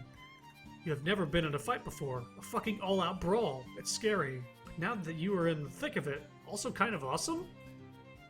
Sure, your skin is burning and you could be killed at any moment, but that's just how it goes on this planet. You just gotta get into the swing of things. Take no prisoners. Kill or be killed. Hell yeah! You pop out one of the bandits. You pop one of the bandit trolls in the face. Fuck, that'll probably hurt your fist more than it hurt the troll, but it does throw them off balance for long enough for Skyla to smash the butt of her gun into the side of their head. Yeehaw! Hell yeah! She gives you a wild grin. The two of you are beaming at each other while a hostile alien sun tries to boil away the liquid from your eyeballs, and a bunch of bandits try to dognap a giant monster. You love this girl. In a friendship way. But still, you love her. You make an awesome team. Another troll comes up behind Skyla and she smashes an elbow into their throat, grabbing them by the front of their uniform and suplexing them onto the dusty ground. She wails on them with her bare hands. God, she's really hot. Cat lady! Oh, right. You stumble over to where the Lucis is thrashing inside a big black net. You don't have any way to cut her free, but she's already doing great on her own, biting through the fibers with her big, sharp teeth.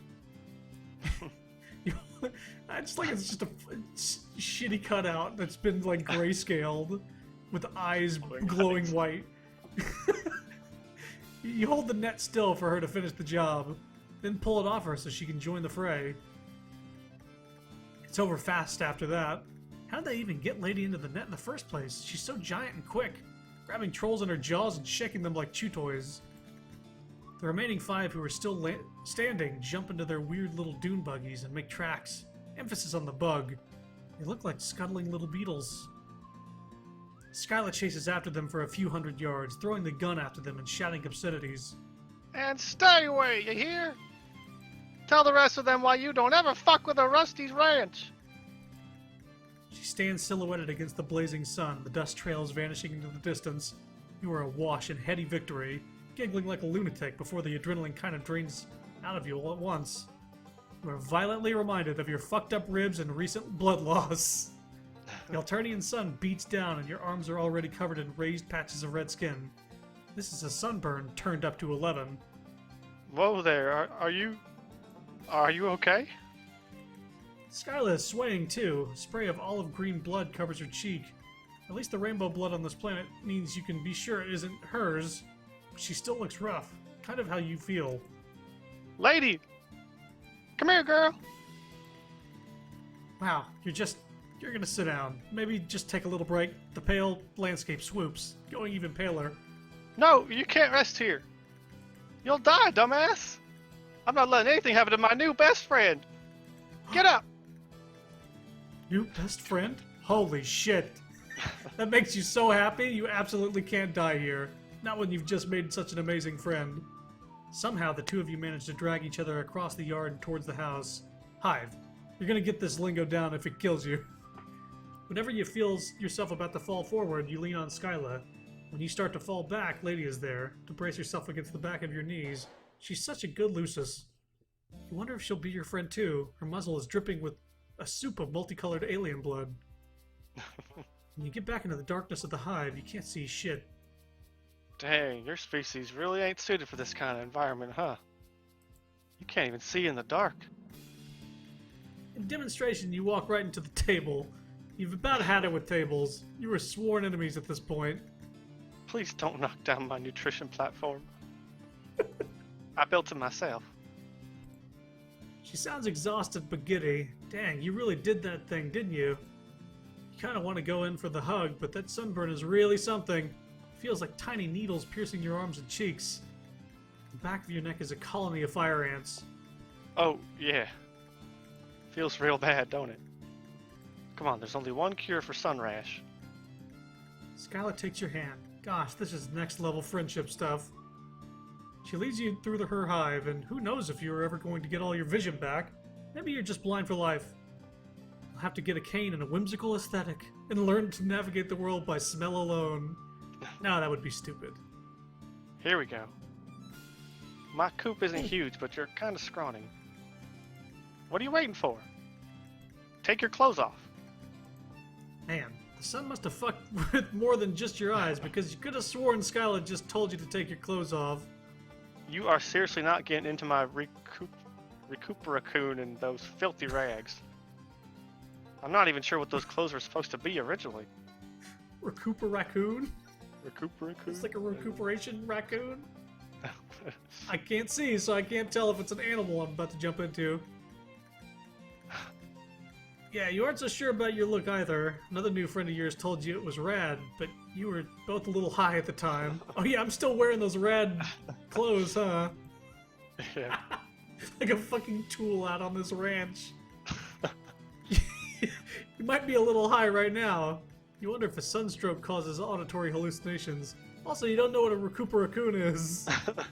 Hmm? Really? Then what the heck do you sleep in on your planet? You hear rustling, followed by the sound of clothes hitting the floor. Then a weird gloop gloop. Like someone getting into a bathtub, only thicker. If a troll didn't have soap ore, well, I don't rightly know what would happen. But I reckon it wouldn't be great. It can speed the healing process for burns and small wounds. I'm not sure what it's gonna do to your weird alien anatomy, but I don't see as how it's gonna make it any worse.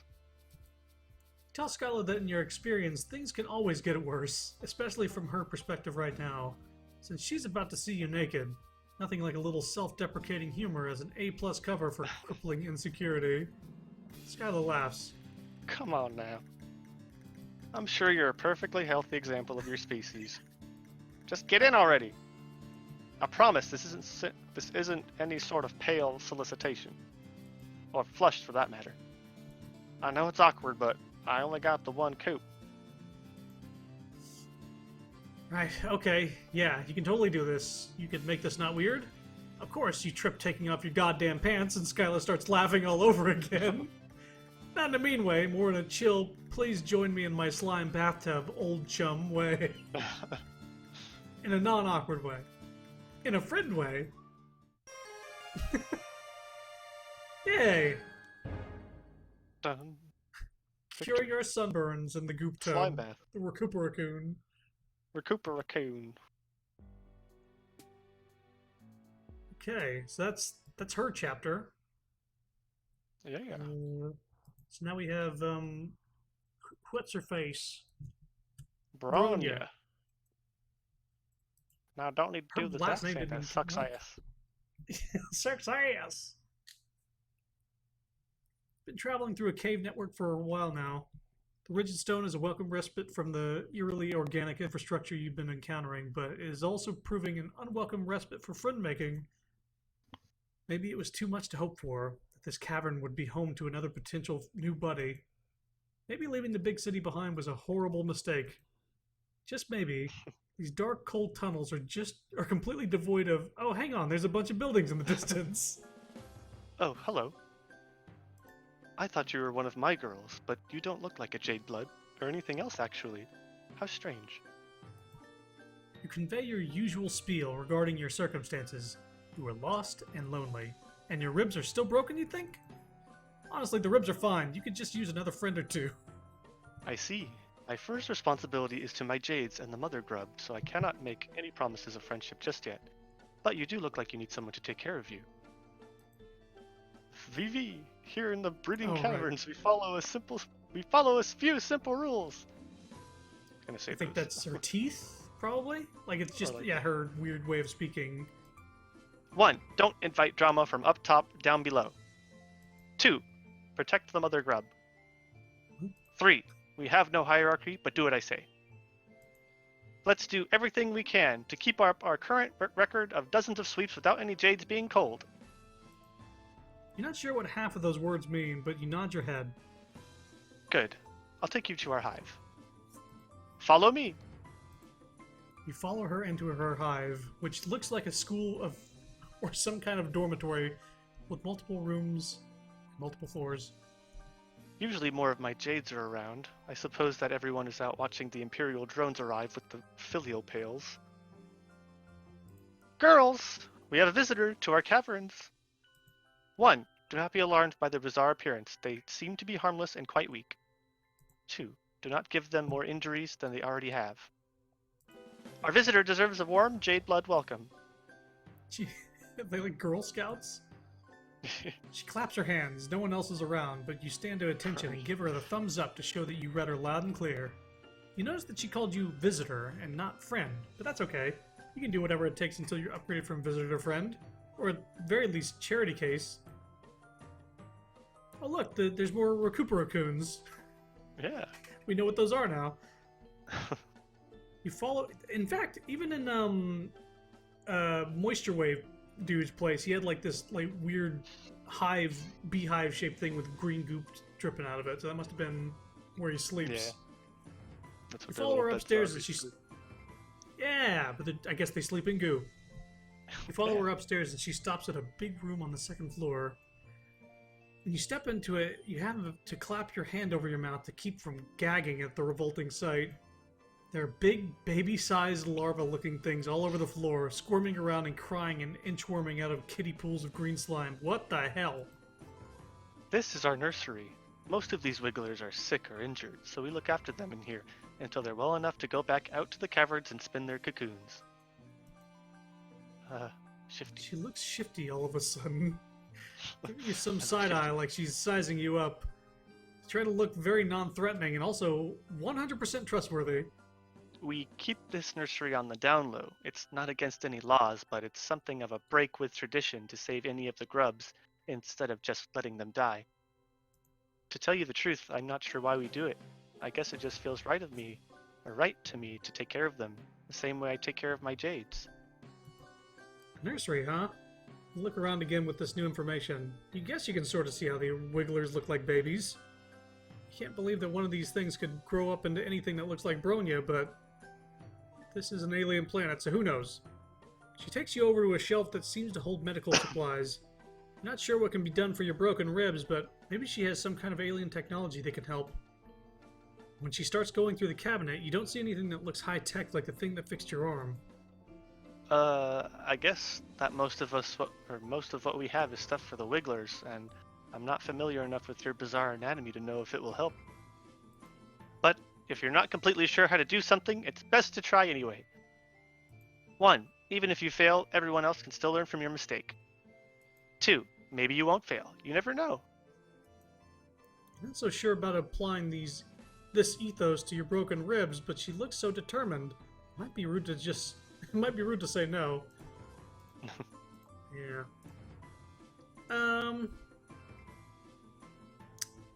So where's the harm? Yeah, I'm sure where's the harm.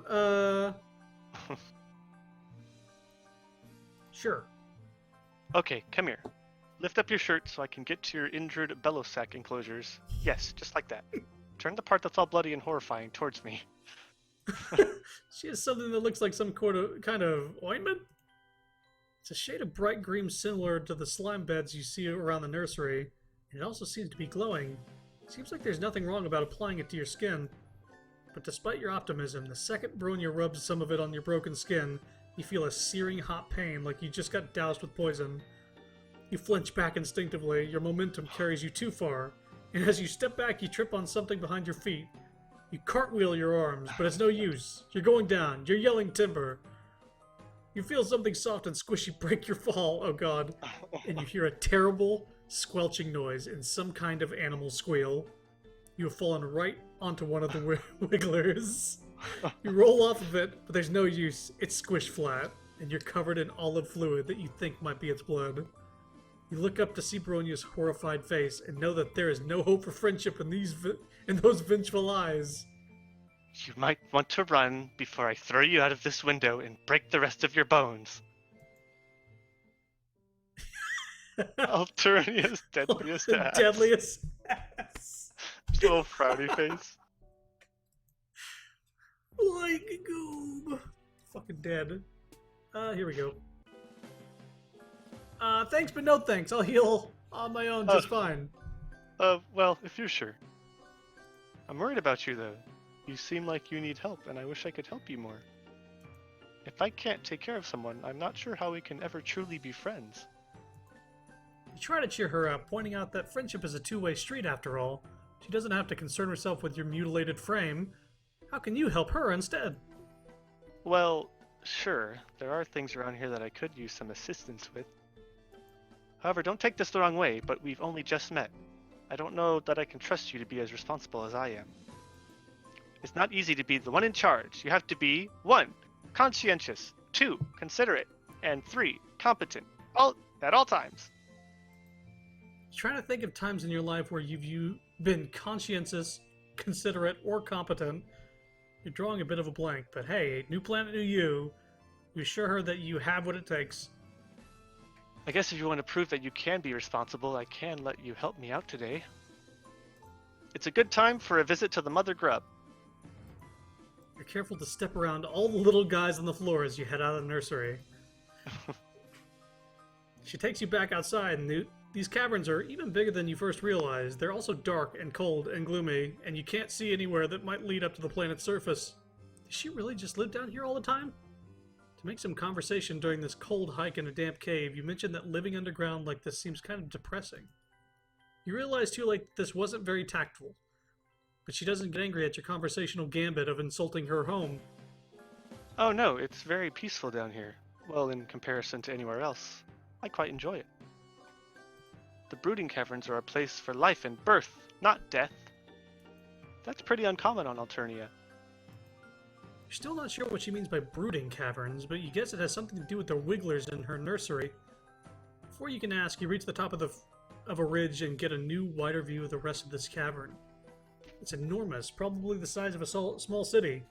All over the cave floor, you see more wigglers crawling everywhere. Cocoons line the cave walls in the larger stalactites, with some young trolls crawling out of them. Walking, flying, and crawling among the wigglers and young trolls are a variety of white monsters, of all kinds of shapes and sizes. In the center of the cavern there is, you don't even know how to describe it. It looks like a huge many-legged queen bug of some kind, with a goat-shaped skull and horns coming out of her head.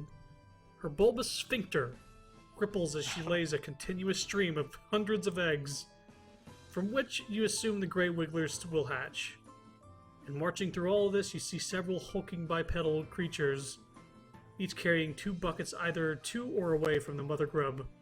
They look armed and they move like regimented troops. Soldiers of some kind. You are instinctively terrified of them. This is where the magic happens, and by that I mean the continuation of our species. Jadebloods like myself are entrusted with looking after this process, which is of course a very special job. 1. The Imperial drones carry filial pails of genetic material to the Mother Grub for her slurry. 2. She lays eggs that hatch new grub broods. 3. After the wigglers emerge from their cocoons, the new trolls will go through the trials, and the ones that make it will be selected by Eleusis to help care for them. 4. Together, the young trolls and their Luci will go up to the surface together, where the trolls will grow up or get cold or whatever. As Bronya explains troll reproduction to you, one of the Imperial drones veers sharply to the left and in the process tramples over a few wigglers and young trolls. The drone continues on, but several of the Luci cry out, crowding around their dead or injured charges. Oh, Luci are just white animals? It's like a buffalo or a bison. One of them, a gigantic beast that resembles a bison, bellows and rears up on its hind legs, hitting one of the other Luci with its front hoof. Oh jeez, not again. This kind of damage control is a lot of what we have to deal with. Whenever Eleusis goes rogue out of grief or confusion, there's the potential for it to lash out at another Luci, the Wigglers or the Mother Grub herself. We Jadebloods cannot let that happen! She looks so concerned. A marked contrast to how confident she's seemed before now. What was that? She's like, I'm concerned now. I'm concerned. I was so confident. You offered to help her out earlier. It seems like now's your chance. Someone has to stop that rogue Lucis. And that someone could be you? Be a weenie. Be a weenie. Save the day. You've got this. Sure. The bison Lucis seems to be causing quite a ruckus. Other Luci have gotten riled up too, with some of them trying to gather wigglers to keep them out of harm's way, and others just getting hyped to thrash. It seems like it could turn into a monster stampede, and they're close to the Mother Grub's big, soft, vulnerable abdomen. Not great. Fighting a monster single-handed seems like a daunting first step in a friendship, but you did tell her you could be responsible. You square your shoulders and tell Bronya that she has nothing to worry about. You're gonna stop that Lucis, calm down all the other Luci, and protect the mother grub. All without breaking a sweat, and hopefully without breaking any more bones either. Whoa there, I was going to suggest that I go after it while you stay here. You seem kind of weak and fragile, even apart from your injuries, I mean. I don't want you to get hurt worse, and I'm not sure I trust anyone other than myself to take the lead on this. That wasn't quite the reaction you were hoping for. Normally you would be all about sitting back and letting her protect you, because, well, protective and responsible is a good look on her. But desperate times call for desperate measures, and you don't know how else you're going to prove yourself worthy to be her friend. You do your best to project an air of confidence, or at least competence. You assure her that this is no sweat for you. You take down raging bison back on your home planet all the time. You're known for it, actually. Well, if you say that this isn't your first ungulate roping gallop exhibition, I'll believe you. I'll hang back to let you give it a shot. But if it gets too overwhelming in there, I'm right here. 1. Caring for the mother grub is my responsibility as a Jadeblood. 2. I never abandon a friend to deal with a mess on their own, if we end up being friends, that is. Oh, hell yes. Now you have reason to hope. Oh, hell yeah. Oh, hell yeah! You approach the rampaging bison with caution. All bison have horns like that. Do all bisons have horns like that? Maybe they do. You're no bison expert, but you're pretty sure that they don't have teeth that nasty. Bison on Earth mostly eat grass, don't they? This guy doesn't look like a herbivore. At first you try to calm the Lucis down by talking to it, but your soothing words have no effect. In fact, you might have just made it even angrier by suggesting that it pause and take some deep breaths in reaction to its trampled charge. You're not even sure it can understand human speech, come to think of it. You circle around it, wishing that you had some kind of lasso or something. Maybe you can herd it away from the mother grub. You look vaguely around to see if any of those other Luci look vaguely like Earth shepherd dogs, but no dice. You hesitate too long, and the Lucis turns away, its furious eyes falling on the mother grub. It stamps its hooves, snorts air out of its nostrils, and screams in a way that sounds a lot more hellish than you imagine normal bison are capable of. It's obviously about to charge, and you can only think of one thing to do. In desperation, you leap forward and tackle it football style, doing everything you can with your flimsy human body to drag it onto its side. It half works. You plow into its Lucis and stop it in its tracks. But it topples over onto a nest of wigglers, taking you down with it. Oh my God. Wigglers and young trolls go bouncing everywhere, squealing in distress, and their Luci descend upon you in a rage. Everything is chaos for a while. You're trapped beneath the bison Lucis, which is very worrying for all your body parts, and you think that you might feel something important rupturing inside you. But hey, on the bright side, this crushing mass is protecting you from all the other pissed-off Luci trying to attack you. Just as your whole breathing situation is starting to get dicey, you hear a commotion and what sounds possibly the trouncing of some of the smaller Luci that were trying to get to you. The crowd of beasts around you scatters, and then you hear her. Oof, I'm having a hard time getting this thing off you, and he's still very angry. He keeps trying to kick me. Where's a bronze blood when you need one? You don't know what that means, but you're very grateful that she's here to help you. You try to communicate this, but it comes out garbled from all the blood in your mouth. Maybe don't try to speak, or move, or help. You experience a sinking feeling. That could be related to your diminishing odds of impressing Bronya and becoming her friend, or it could be the compression of all your internal organs. Either way, it's tough to feel optimistic right now. But before you can give in to complete despair, you hear other voices. Your view is blocked by the mass of bison flesh on top of you, but could it be? Are those other people here to save you? Finally, I was wondering where you all had gotten off to. Let's all work together, girls. 1. You two grab his horns and keep his head still and keep it from biting anyone. 2. The rest of you come around with me to its backside so we can push it without getting kicked. You hear some grunting and muttering, and the bison starts making noises that sound more confused and less furious. The pressure and pain on your chest briefly spike in intensity as the thing's weight shifts, and then they must succeed in dragging it off you because suddenly you can breathe again. But the crisis is not over yet. While you're still testing the use of your lungs and blinking up at the cavern ceiling, you hear a new cacophony of enraged monster noises. Uh-oh. The other Luci are still agitated. Get down there and try to calm them down. Protect the mother grub. You try to lift yourself up to see what's going on, but putting any weight on your arms makes you feel like maybe all your bones turned into confetti. Painful, painful confetti. You feel strong hands propping you up gently. Now your head is on Bronya's lap. You try to focus more on how this is a nice place for your head to be, and less on the pain. This is not good. I don't know if my jades can reach the stampede in time, and the mother grub could get injured. Not to mention all these wigglers in danger. Oh no. You didn't think the situation could get any worse, but now you see that several of the Imperial drones that had been about to leave the cavern are turning back, drawn by all the noise and chaos. But maybe this could be a good thing. Maybe they can still instill some order. Fuck! They're going to kill everyone! She scrambles to her feet, in the process letting your head whack down on the cave floor. Your vision swims, but you can still make out the drones firing indiscriminately at the Luci, at the grubs and the wigglers, and at the Shadebloods. One laser beam skims the side of the mother grub's massive midsection, and her scream is so loud that the ceiling shakes, and a few stalactites shake loose, falling on drones and Luci and wigglers alike. It's a total catastrophe. A whole rainbow's worth of troll, wiggler, and Lucis blood is splattering the cavern walls. Bronya seems paralyzed by the chaos, looking from her jades to the mother grub to the imperiled wigglers like she's not sure who to help first. I can't believe it.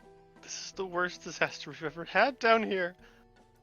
And all because I thought I could sit back and let someone else be responsible for once.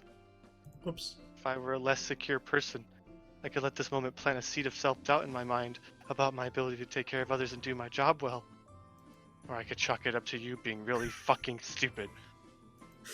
You shrink under the weight of her glare. She's green in the face from how angry she is. You swallow and manage to spit out enough blood to ask a question that you already know is hopeless. Does this mean you can't be friends? Are you serious right now?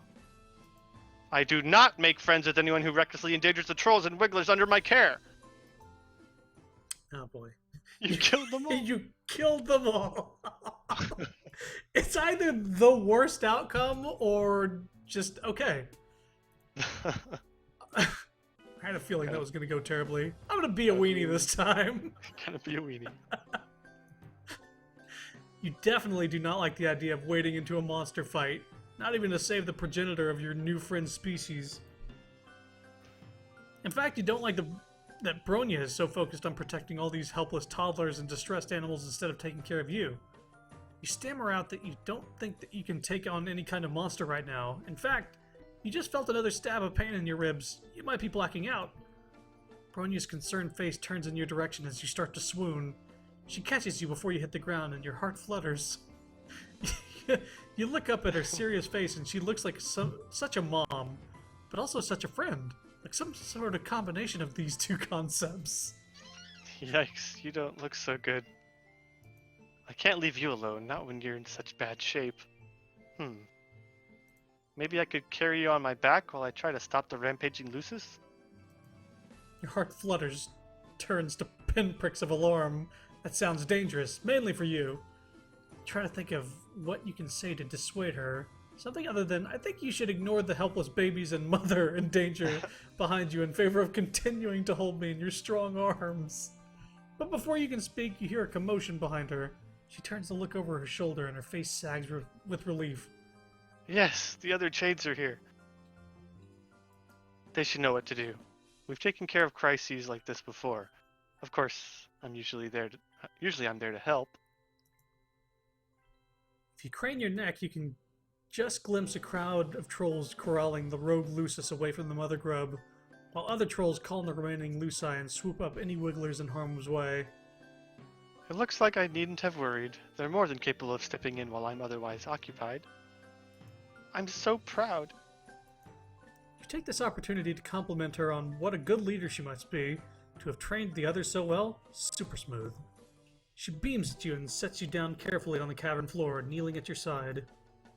This could have gone quite badly. I'm glad I didn't make the wrong choice when I stayed to help you, instead of rushing off. It just goes to show sometimes the best thing you can do for the group is to take care of the weakest person in it. You kind of want to object to be calling the weakest person, but you did just fake a fainting spell for attention. So maybe now isn't the best time. Instead, you thank her sincerely for sticking by your side. The two of you watch together as order is gradually restored to the chaos below. And even with your injuries, you feel close to content and quite hopeful about how this relationship is progressing. You notice that at your side, several wigglers are blindly squirming around, confused and crying. There are some young trolls here too, looking around, all lost and bereft. You're not sure if their Luci ran off with the others that got involved in the fracas, or if these little guys are orphans now.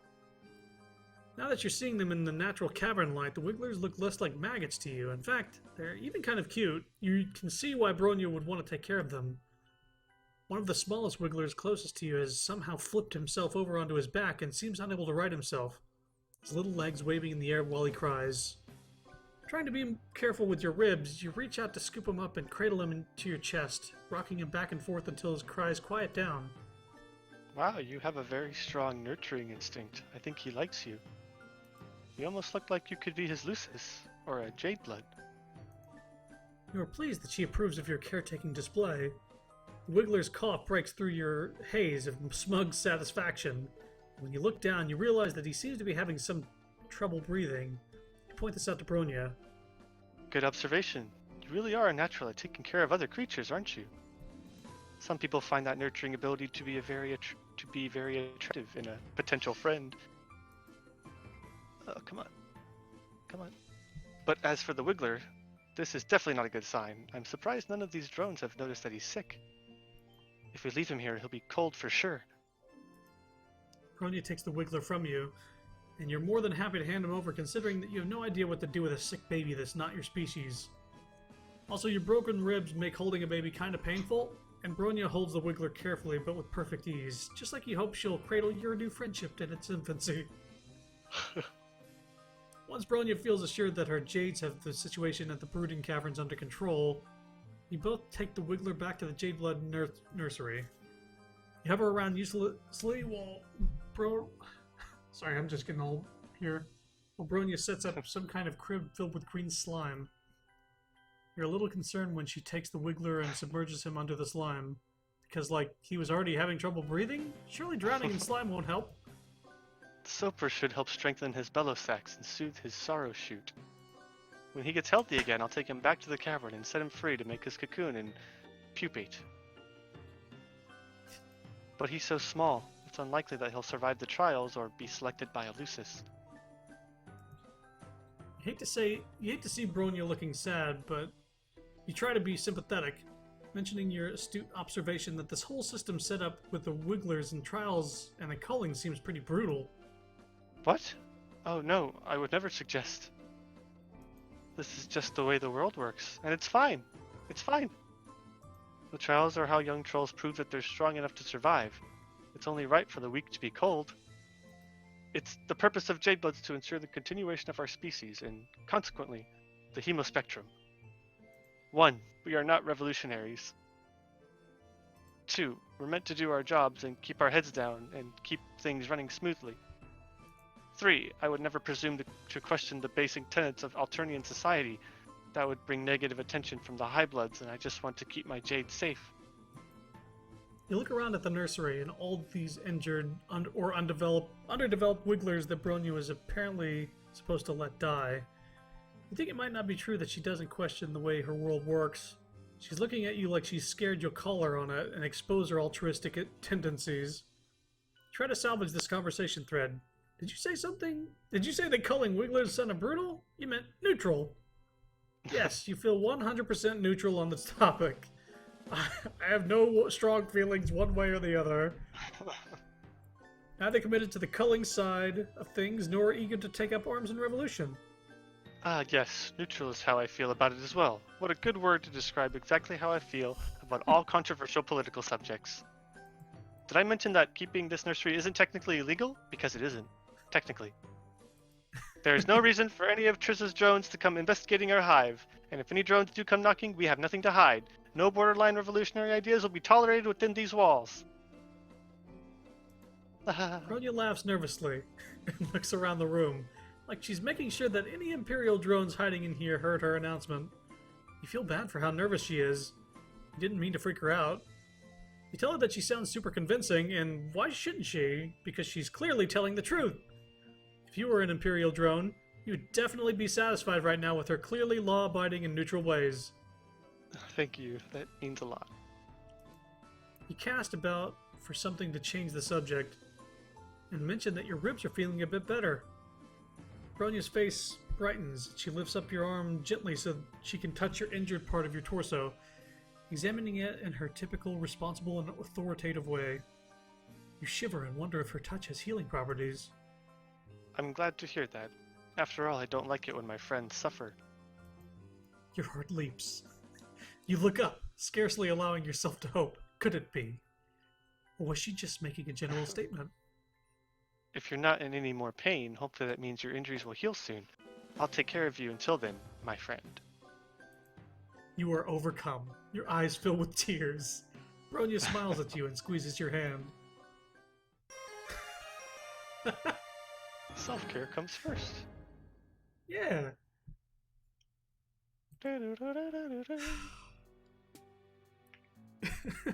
Jeez. So these chapters seem to be a little shorter than the first one. I feel like the first one was what, I'm not at least sure. like an hour apiece. Maybe see. just about. I want to check something real quick because I'm gonna probably get going to some stop water there. real But quick. yeah. Oh, yeah, I'm just gonna get water.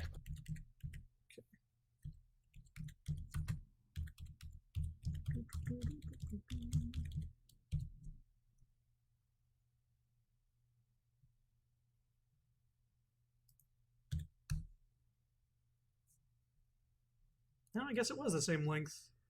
The first act was about an hour and 20 minutes when I streamed it like over a year ago. Yeah. Seems like about an hour apiece. Kind of. We went through this one a little quicker than that one. So probably we can go like through 2 volumes per stream. So 4, 5, 6, 7, 8, 9. Yeah, there's a lot of them. 10, 11, 13, 15, 17, 18. Epilogue, maybe? I didn't click anything. Oh, weird. Middle click just blacks the screen out. Weird. Anyway, I'm gonna stop there because reading for 2 hours it wears me out a little bit. So, yeah, I'm gonna take a break for a little bit and might be back later with something else, maybe Overcooked 2. Depends on how I'm feeling, but I need to just take a break for a bit, and we'll see what happens. But thank you guys for coming. Hope you enjoyed this dude being fucking weird. Yeah, our protagonist is a mix between feeling sorry for him and also being just a little too invested in making friends to the point of just like being an asshole, but only slightly. He keeps getting into very fucked up situations no matter where he goes because he's an alien on a troll planet. But yeah, I'm gonna stop for now. Thank you guys for coming. And Goodbye. Speaking of which, goodbye. Goodbye. But